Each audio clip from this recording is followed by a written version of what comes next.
Hey everyone, welcome back to the Faith Now podcast. My name is Cherish, and in today's episode, Pastor Toby is going to be talking about our problems and how to hand them over to God and how to find peace in the middle of those problems. And so we hope that God speaks something powerful to you today.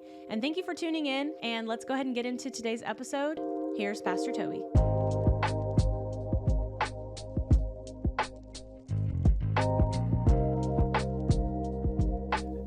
Hey, listeners, thanks for tuning in today to our podcast. This is Toby coming at you. I want to ask you this question. What's your problem? That's right. What's your problem? How many of you have ever had a problem? Some of you right now have incredible problems that you're facing in your life. And if you don't have one right now, just wait around a little while because problems are coming right around the corner, aren't they? That's just life. Life's filled with problems. Aren't you glad you tuned in today? What a real encouraging thought to tell you that you have problems. You don't need a podcast or me telling you that life is full of problems and you have problems. But what we're going to talk about today on this podcast, though, is very important. And I think you'll find it very encouraging because we're going to talk about how you and I can face and handle any problem, any problems. Romans chapter 8, verse 17 tells us and talks about God's answer to our problems. There's, about 12, 13 verses there, 17 through 30. Those verses talk about God's answer to our problems. When I feel like life's falling apart, and who hasn't felt that way from time to time, God says I can live without desperation, without being discouraged. I can live through these problems because I can live through the most difficult days and I can live through them with an expectancy in my life. So I can handle any problem when I remember some things. So, first question, who do you share your problems with? Who do you talk to? Some people, no one. They don't talk to anyone about their problems. And the tension just builds. Doesn't help. Some people share their problems with complainers. If you share your problems with people who are always complaining about their problems, then your bitterness is just going to build. And it becomes habit forming. You ever gotten into a gripe session where it just gets more and more intense? Have you ever been caught in one of those conversations where my operation and my surgery was worse than your operation or your surgery? My problems are bigger than your problems. It's them one-up conversations where people one-up you. It just builds. It just gets worse and worse. And you just share it with complainers, then the bitterness is just going to build. That's not what you do with your problems. If you share your problems with excusers, then your weakness builds. Those good at finding excuses are not good at finding solutions. What we need to understand, what we want to do, what my challenge is on this podcast is we share our problems with Jesus Christ. Doesn't mean that we don't talk to each other about them. Doesn't mean that we can't share them with we need to. But it begins with the fact that we should all share our problems, all of our problems, with Jesus Christ. When you and I have problems in our life, as we turn to Christ with those problems and recognize His presence, the Bible says there's going to be a sense of sharing with Christ that you are not alone. You'll have this sense that you're never alone when you share those problems. The Bible's clear about that.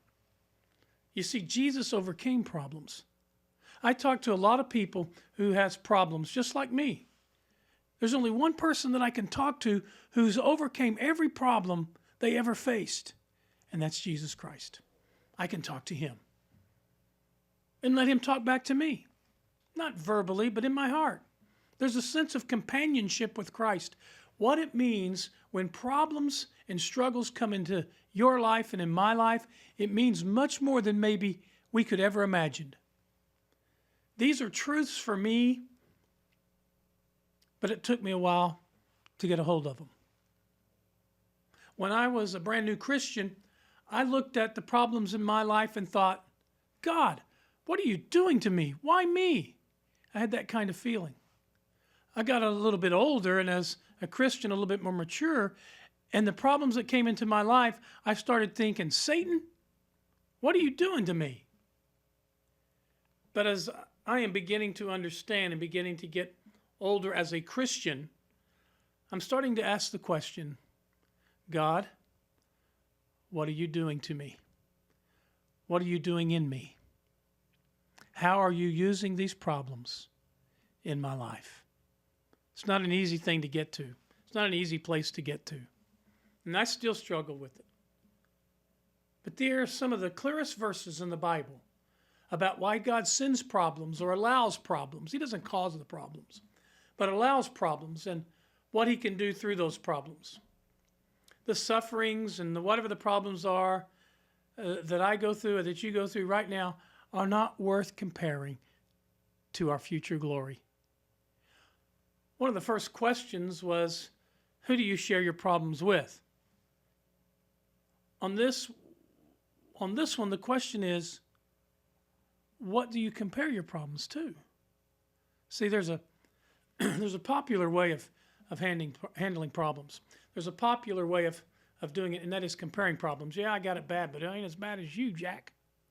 It's pretty popular to compare our problems, whether it's other people's problems or sometimes it just seems to even be helpful just to think, yeah, I've got problems, but they're not as bad as so-and-so's problems. You ever had a problem in your life and you're going through it and it's a struggle? Someone else is going through maybe something and maybe a bigger problem, and all of a sudden it puts your problem in perspective and you feel a little better about your problem because you're not going through what they're going through. I've had that happen. I'm sure you have too. And although that can be good from time to time, if you really think about it, it's not quite an adequate solution. There's some things that are wrong with that solution. First of all, I'm depending upon other people's pain to make me feel better. Now, that just sounds sick. There's something wrong about that. I want to meet somebody who's really in the gutter and worse off than me so I can feel better about my life. There's something wrong with that scenario. There's something wrong with that attitude. That just don't quite fit. Second, what's going to happen on that day when you face a problem that's bigger than anybody else's? What's going to happen on the day when you look around and your problem's bigger than anybody else's problems and everybody else's problems? Now, you may be making them feel better that day, huh? But how are you feeling on that day? The Bible says, here's how you handle your problems. You ready? You don't compare them to other people's problems. That's not the ultimate solution. The ultimate solution is you compare them to God's future glory. That's the ultimate solution. That's the ultimate perspective when it comes to our problems. God's glory is God's best. And what this is saying is the best is yet to come. You've got some big problems, and I've got some big problems. You'll face some big problems. I'll face some big problems. We've all faced some big problems. And we need to understand something. You and I need something big to put it in the right perspective. What is big enough to put my problems in perspective? Other problems and other people's problems? No, they aren't big enough. God's glory is big enough. God's glory is big enough to put any problem in perspective. A lot of Christians have sort of taken that ejection seat mentality.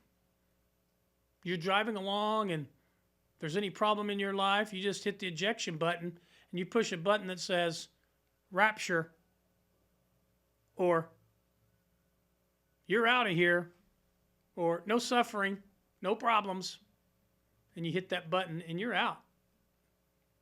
We recognize that in all things, God can work for our good, even in our difficult days and even in our problems.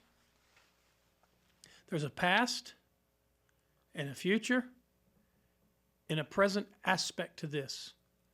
I look at the past and I see the sufferings of Jesus. I recognize that I share in these, the Bible says.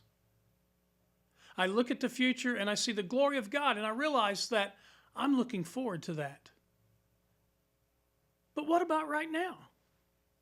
What about right now in the present? Well, I look at the present and I realize that God is using every problem in my life to work for his good. I think Romans 8:28 is so important. And we know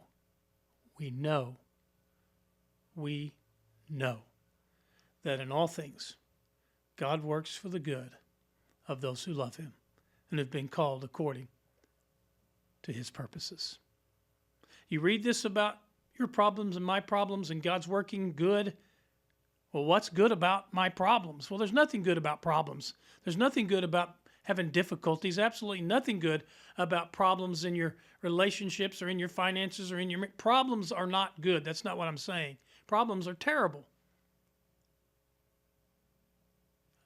But if you want, and you keep allowing these problems and you want to let them drive yourself into a bitterness and negative way of thinking in this already evil place we call the world, I want to be clear. No matter what you're facing, no matter what you're going through, God doesn't cause your problems, and there's nothing good about your problems. And that's really the wrong question. It's the wrong angle.